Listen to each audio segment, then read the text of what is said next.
Hi, I'm Alexandra, and today we're going to be talking about our top 5 movies that you may have missed in 2021.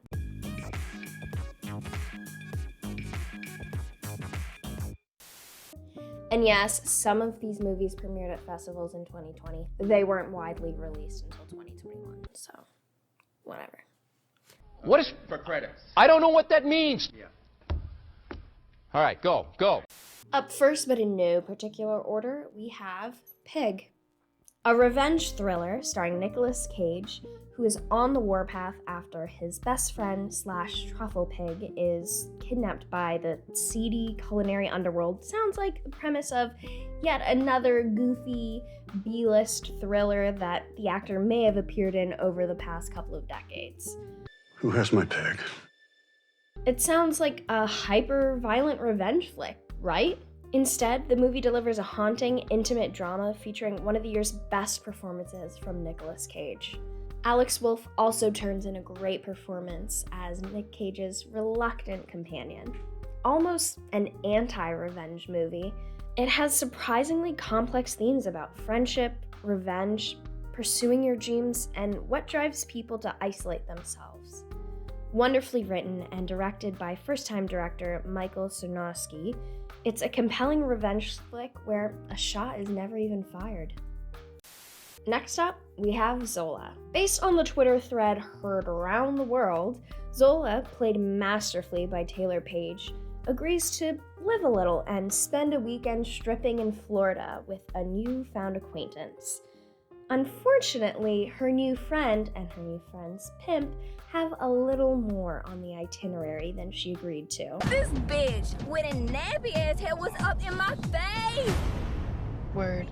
A road trip movie from hell, Zola's a beautiful film that looks at female autonomy, complex power dynamics, and using your inner fantasy to mentally escape perilous situations. While Zola King's original tweets are hilarious, the script bounces the viewers between laughter and horror, and creates such compelling characters without handling them with kid gloves. This amazing cast is rounded out by Riley Keough, Coleman Domingo, and Nicholas Braun from Succession as the most pitiful boyfriend you've ever met. The Boy Behind the Door. This thriller explores just how far one kid will go for friendship and survival.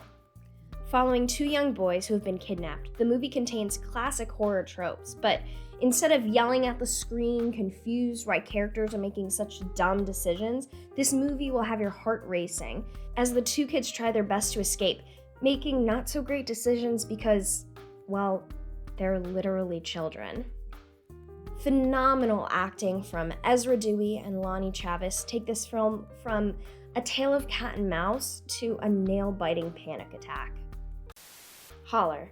Starring the end of the effing world's Jessica Barden, Holler tells the story of a high school senior about to graduate in an Appalachian town where the only ways to make money are working at the struggling local factory and illegal side hustles, including scrapping metal.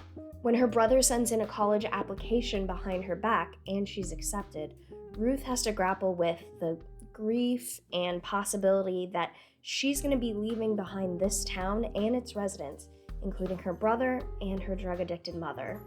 A dark look at the parts of America getting left behind and allowed to rot as our economy moves away from industrial jobs. Holler is a gritty coming-of-age story with moody and starkly realistic direction and cinematography. Mitchel's vs. the Machines. This animated family comedy comes straight from the wheelhouse of Lord and Miller.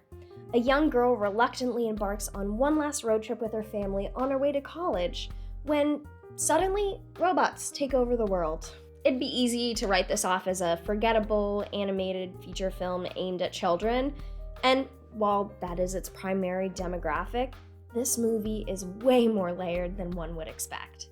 It's hilarious in a way that anyone can enjoy, the animation style is a feast for the eyes, and it's a very relatable and heartwarming story. The writing is tight, the voice performances are a lot of fun, and this movie will pull at the heartstrings in really unexpected ways. Matt would like to point out that as someone who went to film school, the movie is uncomfortably relatable, and also, it has evil Furbies.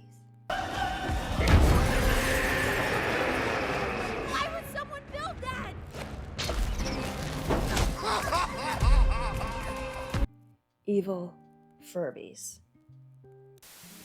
So those were our top 5 kind of obscure, maybe you missed the movies of 2021. Was there any of your favorite movies that we missed? Or are there any movies you think are gonna fly under the radar this year? Leave us a comment below, and we'll see you again for more Full Stop reviews.